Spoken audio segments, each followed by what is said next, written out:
I can't do these things without showing my hometown off, and this is Trondheim, Norway. It's a picture. Now, I will say right away, I just have pictures. I stole them all online, completely, legitimately, just shamelessly. But you see the northern lights or the aurora borealis above the city, and that's kind of one of the things that I think helps shape Norway and some of the things that we've done in our folklore and our traditions. I also want to say I can't do this without saying I am not an expert on Norwegian folklore, on Norwegian fairy tales, or anything like that. So all I'm providing today is my personal interpretation of what it is all about, and I think that's kind of the important piece. And so one of the things I'm going to start talking about, or actually the thing that's going to be the theme today, are trolls. And so, Katie, could you put that one in there? I'm feeling. See, this is cultural appropriation right here. This is really one of those things that makes me cringe when I see these things and they call them trolls, because trolls are like this. This is Nøkken. The painter is Hildur Kittelsen. He's a pretty famous Norwegian painter who painted a lot of the trolls. Nøkken is a creature that lives in freshwater lakes, and he is up to no good. That's the general piece. A shapeshifter tries to get you to the bottom of the lake where you might succumb. And one of the things that this helps with, or helped with, I should say, was this idea that, as kids, you could get scared, so you wouldn't be going out and swimming at night. And that's going to be one of the themes, is that nothing good happens at night in Norway. And that's the other part. But talking about trolls, this is more a Norwegian troll, right? This is how we see them, because the trolls in Norway are indeed a part of nature. They only come out at night. And if they see sunlight, they become to rocks, they become to mountains, and that's part of what is shaped us. And so this place here is called Torghatten in Norwegian, or Torghatt. I thought first it was Torg as a city square, but it's the location. It's called Torg, I think, and it's the northern part of Norway. And it's actually easy to see if you have it in daylight, because it's the same one. You see the shape is almost that of a hat, and you see the hole right in the center.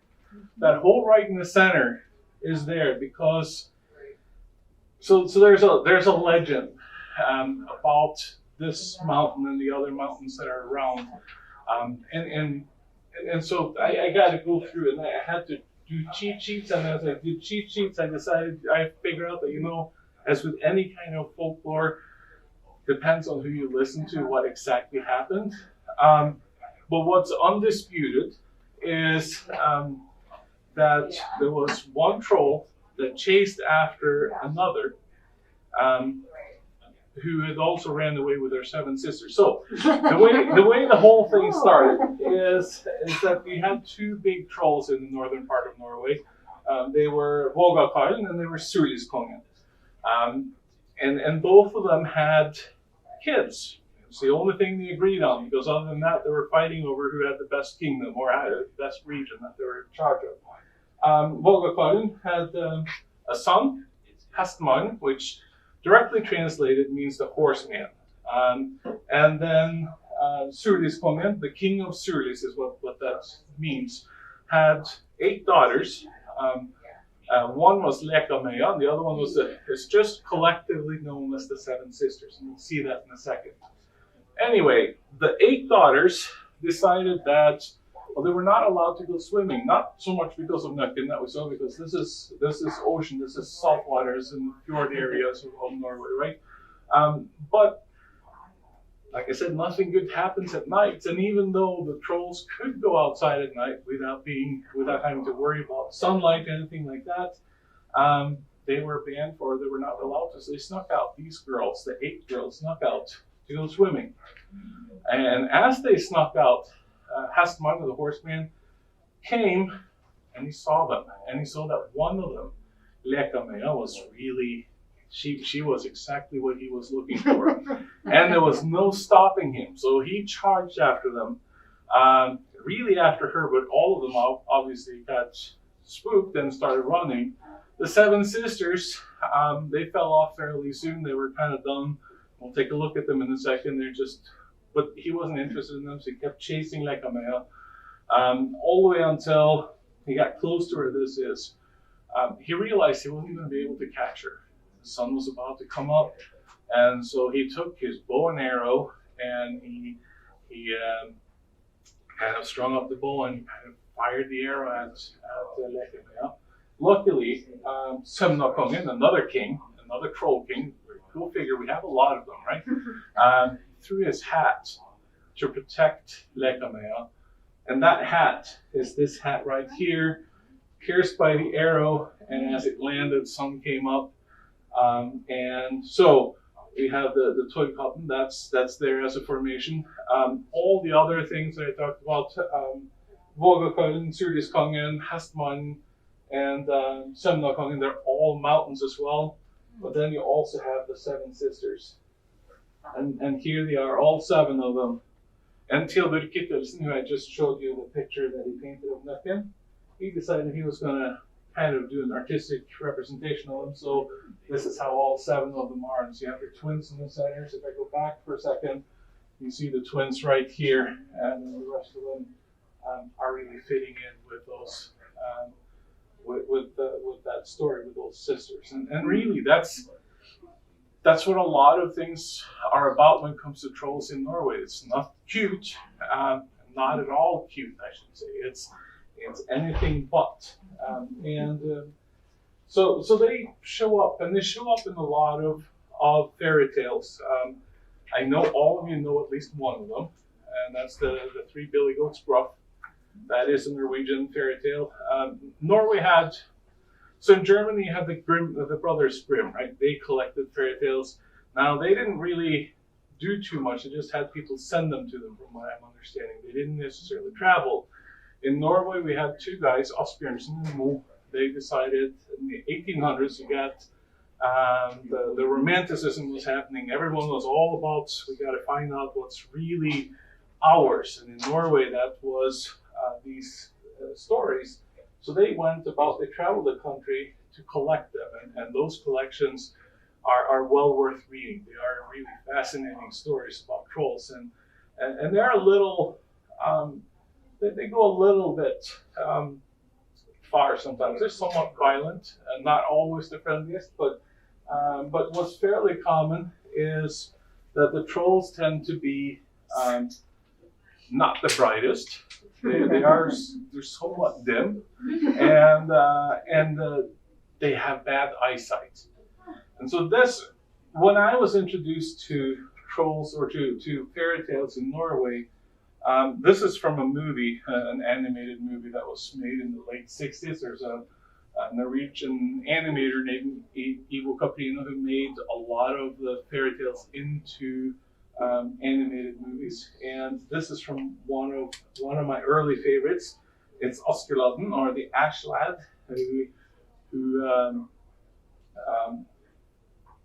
had an eating contest with a troll. Now, this all happened. So Askeladden always he's someone, the Ash Lad, somewhat similar to Cinderella in many ways. Like Cinderella was always the cinder part came from the ashes and all of that. And the Ash Lad, he was the youngest of 3 brothers. Now, these were regular brothers. There was no step or any drama like that with them. They were just regular brothers. But he was always curious, and so he used to dig in the ashes to try to find things. That was kind of his thing. So whenever they went out on adventures, there are a ton of different ones. He's always the last to go. You had Per, who was the oldest, and then you had Paul, who was the second oldest, and then Espen, the Ash Lad, was the youngest. And so, with this story, as with any other story with them, they went out and they were going to do something for their father, the king. And so they were going to go out and they were going to chop wood. That was the goal. Now, there are trolls in the woods of Norway. There's just no way around it. There's just a fact of life. And so this troll came when they were there. He came to say, you know what, you can't do this. Go home. And of course, Piet and Paul were both scared and they ran home. The thing with Espen, or the Ashland, is that he always had some smart way of handling things. And so he grabbed, when the troll came for him, he put his hand in his backpack and felt around, and what he felt was cheese. And so he pulled the cheese out of his backpack and told the troll, which, like I said, not the best eyesight in the world, this here's a rock, and watch what I can do to it. And then he squeezed it until the whey came out of the cheese. And so the troll was like, wow, you're strong. Well, I gotta be careful. Well, how about you come home with me for a little bit? So of course he came home with the troll, and the troll said, well, I need to make some porridge. We'll have a good, I'll make good porridge, but I need some water. Why don't you grab those buckets and take them to the spring that we have out there, the wellspring, and fill them up, and that way we can have something to eat. And he looked at those buckets, and they were gigantic, right? They were huge buckets. There's no way that little scrawny guy could lift them up. But he had an idea, so he told her, well, you know what? How about, instead of getting those buckets, because that's a lot of work if you have to do that all the time, and they're just tiny buckets anyway, how about I go and fetch the wellspring to you, and I pull the wellspring here instead, so you'll have it right in. The troll said, oh no, we can't have that. I don't want water in my little cave here. So he ran out with the buckets and got water and came back with the water, and all of a sudden they had the porridge, right? And I said, well, how about we make this interesting? How about we see who can eat the most? And you see there's a slight size advantage for the troll, right? just tad. And but here's the key part. If you look carefully right here, you'll see that he has his backpack on his stomach, right? And so they start eating the porridge, and so as he starts eating the porridge, he starts pouring some of the porridge into his backpack, and he keeps eating, and the porridge goes both in his belly and in his backpack. He makes sure that it looks like he's actually eating it too. And he starts, the troll's like, wow, I've never seen anyone eat so much. And the Ashland said, well, you know what? I can do one better. Let me do this. And he pulls out a knife and he cuts a hole in the backpack, and the porridge falls out, and said, now I can eat more. How about you do the same thing, troll? Because this would be great. So the troll, not the brightest in the world, takes the knife and he cuts himself open and he dies. And so the Ashland gets a chance to run away with all of the gold, all of the things that the troll had, and came home and became the hero of the kingdom again. And this is a fairly typical Norwegian fairy tale in many ways, where the outsider is the one who comes up with the clever ideas. And the one thing with the Ashland is he's always humble as well. So whenever he meets someone, he's never one to brag about how great he is. That's what Piet and Paul do, and they always fail. And it's kind of part of the Norwegian culture, part of the Norwegian soul in many ways. So the question then becomes, where's all of this now? And to me, I started thinking about this, and I started thinking, you know what? This is right outside where I grew up. My hometown is behind those hills that you see there.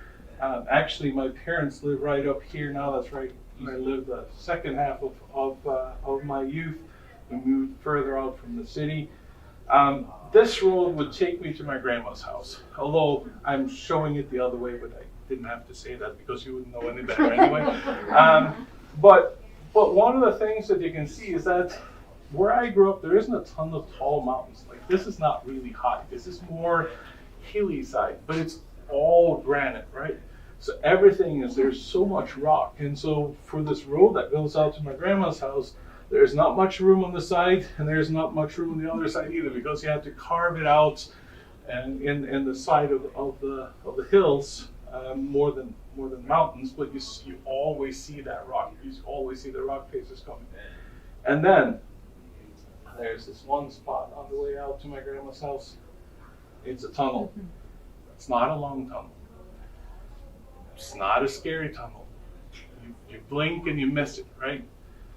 But every single time when I went out to visit my grandma, with my cousins that sometimes would go with us, or with my sister. We'd sit in the back seat and we'll make up a story about what the troll is doing right now, because you know there is a troll in there. There's no doubt. There is definitely a troll in there.